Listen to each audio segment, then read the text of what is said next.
that's linked to that. Yeah. You know, like I said before, now with our under 9s, they're good. We've got lads in there that can dribble for fun. Yeah. We don't stop them dribbling. They work it out themselves. Good. These lads have worked it out themselves. Years gone by, people would have said, no, come on, you could have passed it then.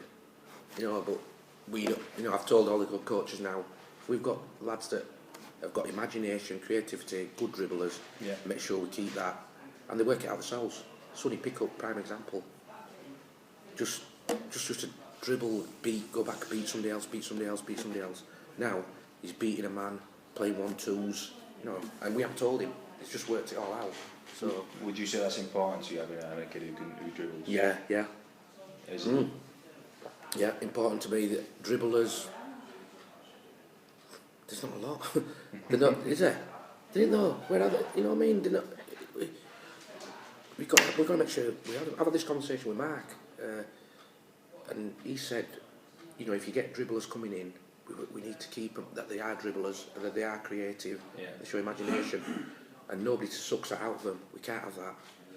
But we've got some really good dribblers, but that's my thing with foundation phase, starting with even with the pre-academy 8s, going into 9s. These are the things we've got to promote. So comfortable on the ball. Comfortable on the ball, yeah. And if I were going out looking for a player, what I'd be looking at now is he good, how he moves.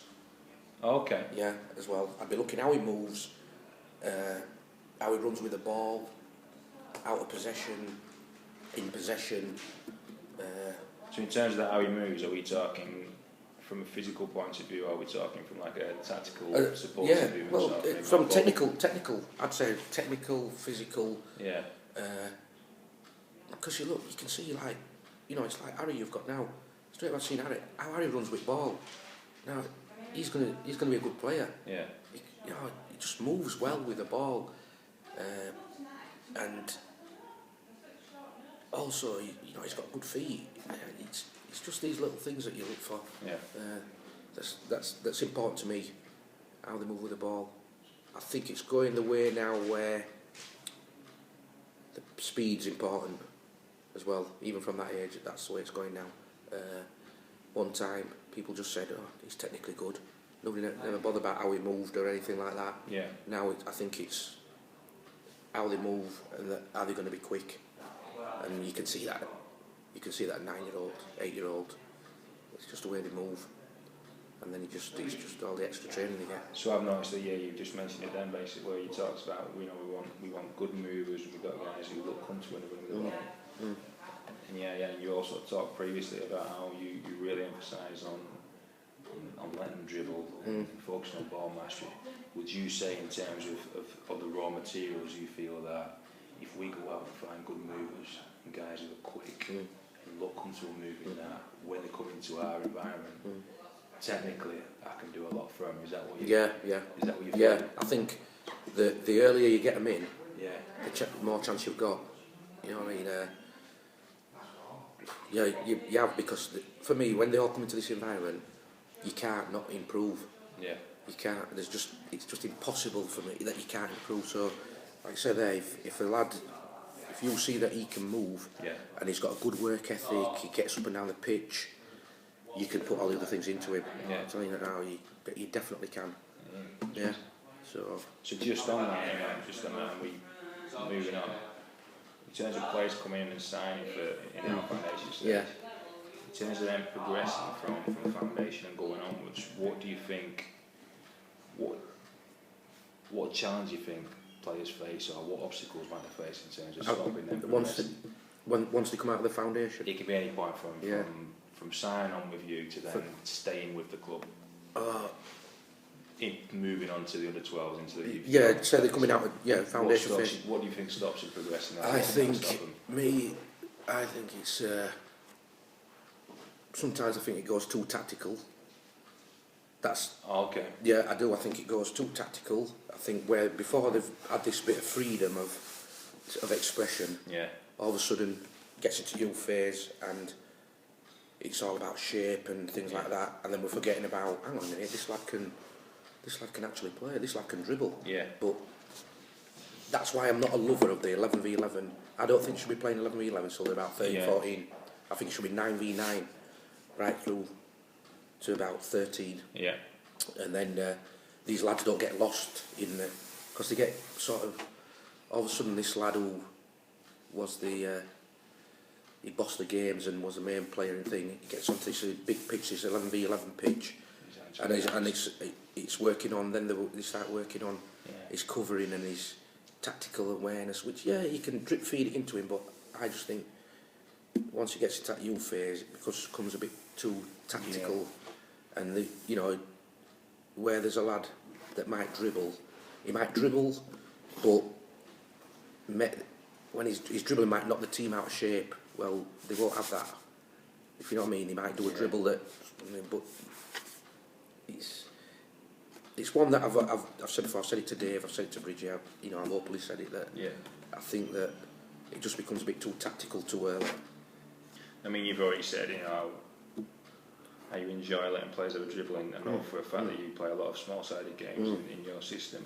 So in terms of that, talking about being too tactical, if you take that away from your environment, which I'm assuming that you kind of have because you talked about it already, that's the environment that's there. What do you think stops a player from when he comes in, maybe from a personal point of view or a social point of view, in terms of his circumstances?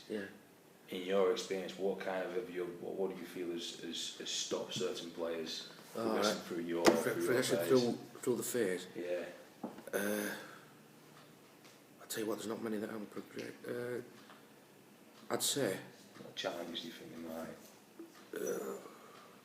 I think sometimes the speed of the game sometimes catches up with some lads. Some players develop a bit quicker, become a bit more, so that some of them get physically challenged. Where maybe they came in at 9, everything's all right. 10s, it's getting a bit more physical now. So some lads are getting left behind, but yet he's still technically good. 11s, the pitches are bigger, and I think sometimes it stops.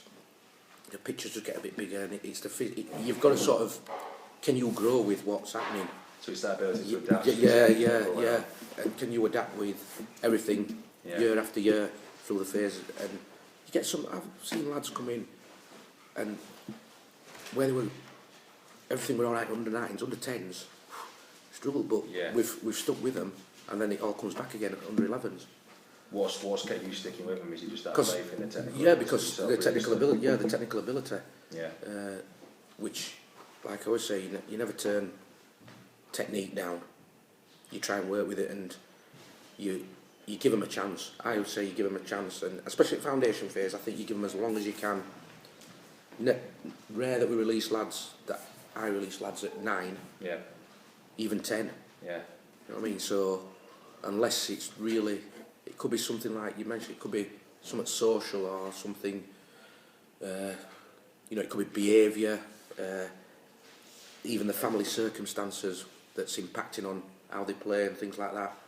I think that's the only time I've released any players, really, on that.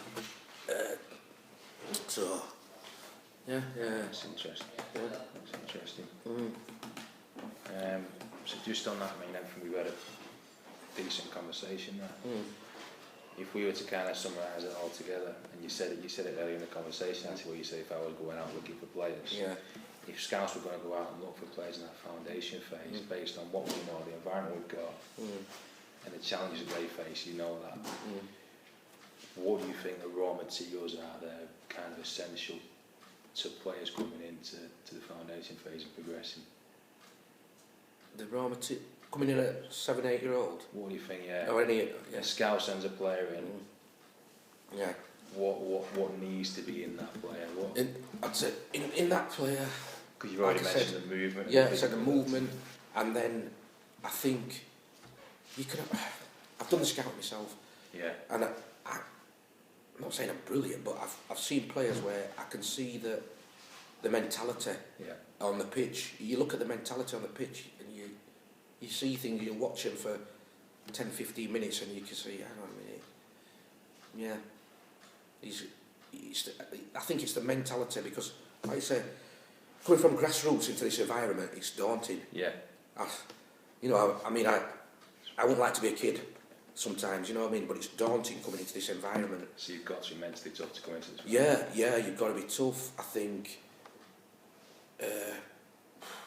Got to have that personality. It's personality and stuff. You know, it's a strong personality, without being over exuberant.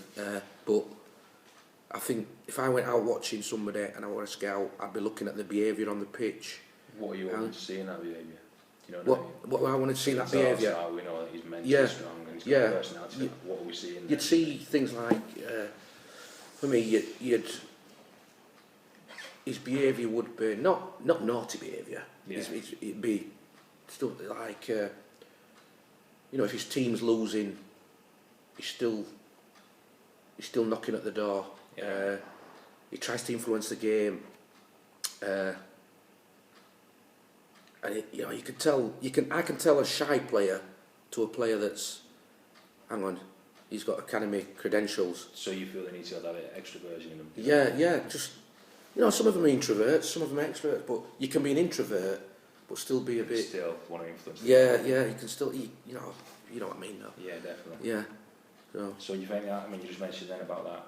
When kids are losing games, he's still knocking on the door. Yeah. Would you say that's a good time to really see a player when that challenge is faced and they're losing the game? Yeah, when they're losing a game, or if the team's losing, and you always know you see a team losing and he might be the best player in the team, and then you look at what's his mentality, what's his behaviour like, and a lot of lads that I've brought in, or when I've been out in summer, I've seen lads where they're trying to influence the game all the time, and that's the player for me that you sort of bring in. That's me.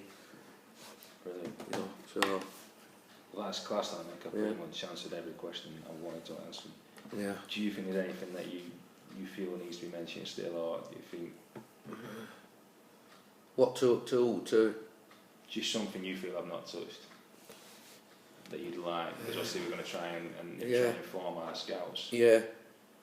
I mean, if it helps make like I said before, I don't know, for me, if I were going and watching a game, I try and watch every player. I don't go and think, he's just got a goal, and then just watch him.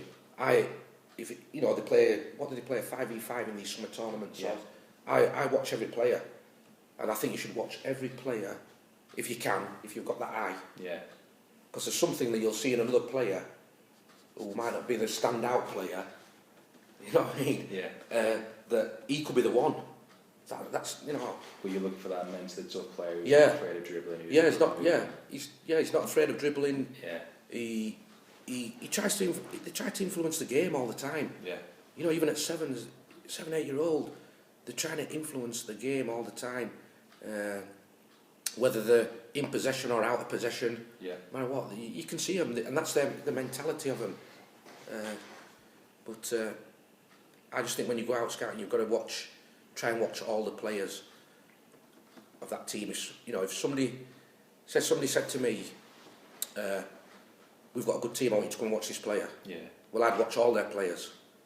Good. You know what I mean? That's me though. I would watch all their players. If they've got a good team, it's not just that player in that team. There's going to be somebody that's got something that you think, hang on a minute.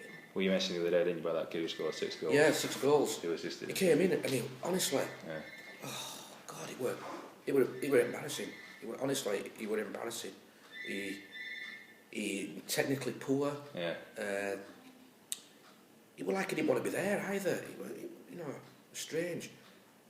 But I think what I'd do there, me, is when I've always been out scouting, but younger ones, I've watched the team. So somebody might have said, this team's good. I'd bring in 2 or 3 of them from that team, or 2 of them, and I'll guarantee you, if you brought 2 or 3 of them, 1 of them out of that will be all right.